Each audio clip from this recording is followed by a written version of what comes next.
Hi hello welcome to టీవీ24. ముద్రగడ పద్మనాభరెడ్డి గారు పాపం ఇప్పుడు బయటకు వచ్చారు.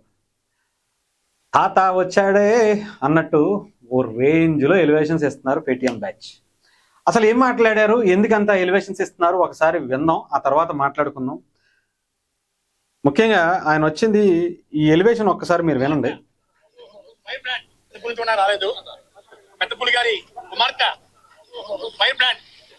పలకరించడానికి ఇవ్వడానికి భవిష్యత్తులో బెంగాల్ ముఖ్యమంత్రి గౌరవనీయులు మమతా బెనర్జీ గారి స్థాయికి వెళ్ళాలని ఏమన్నా పోలిక మీ అందరూ కూడా ఆశిస్తున్నారు వాళ్ళని.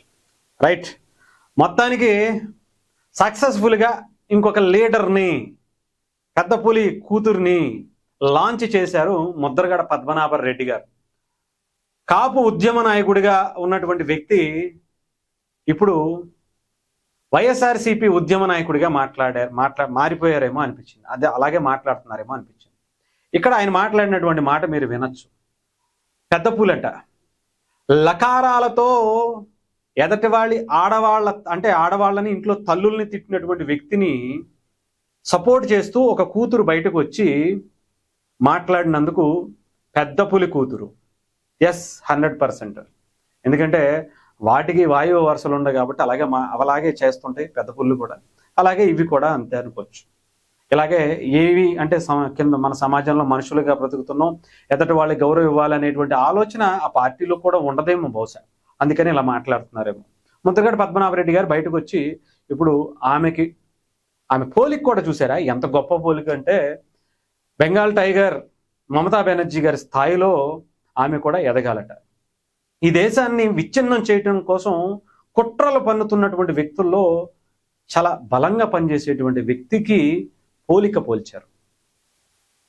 ఈ దేశంలోకి అనేక చొరబాట్లకు మూలంగా ఉండేటువంటి ఆ రాష్ట్రంలో ప్రేరేపితంగా వాళ్ళని ఎంకరేజ్ చేస్తూ హిందువుల్ని దాడులు చేయమని చెప్పి ఎంకరేజ్ చేస్తున్నటువంటి ఒక మనిషికి, ఒక మహిళకి పోల్చారు చూసారా.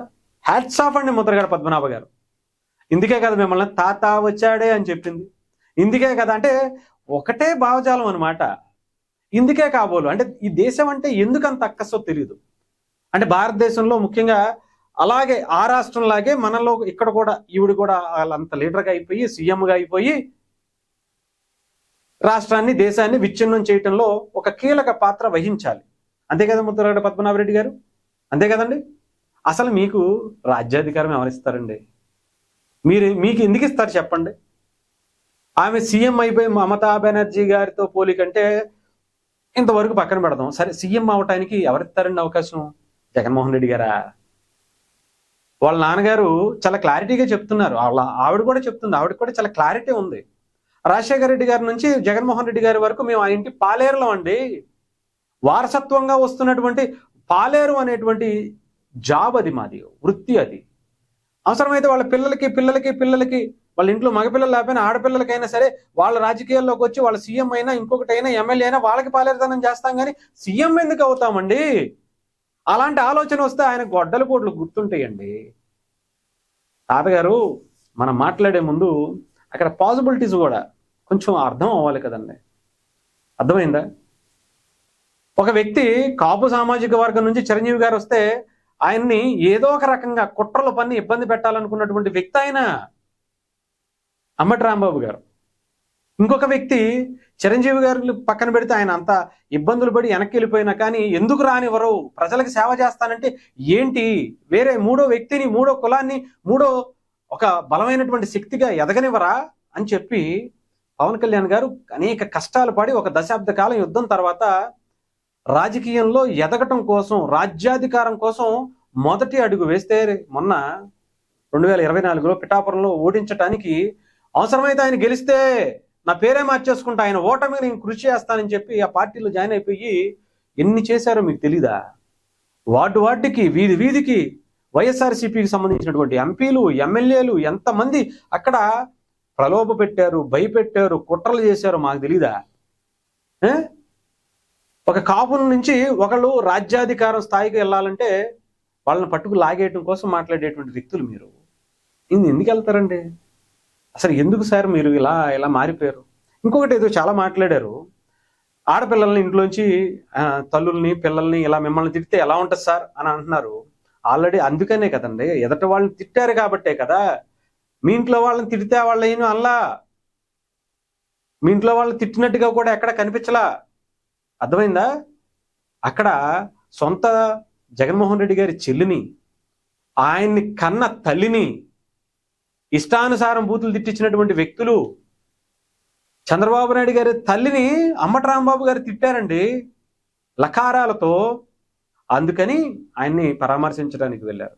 పైగా మీరు మాట్లాడేది ఇంట్లో వాళ్ళని తీసుకురాకండి అని చెప్పి మీరు చెప్తున్నారు. ఆడవాళ్ళు లేకపోతే రాజకీయాలే చేతగానటువంటి వ్యక్తులు వాళ్ళు, వాళ్ళకి మీరు వేదాలు వల్లిస్తుంటే కొంచెం కరెక్ట్ కాదేమోనండి.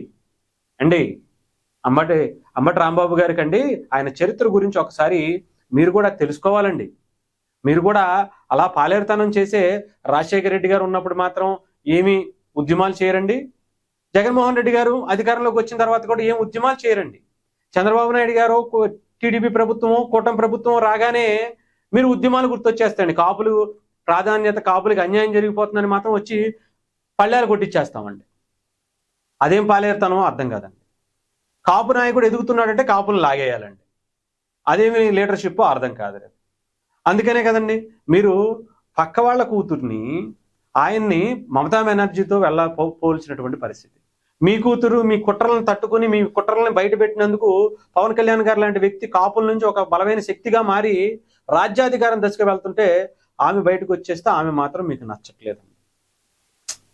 ఎంత కన్న ప్రేమ అండి మీది. ఎంతైనా తల్లిని చెల్లిని తిట్టించినటువంటి పార్టీలో ఉన్నారు కదండి, అలాగే ఉంటుందిలేండి.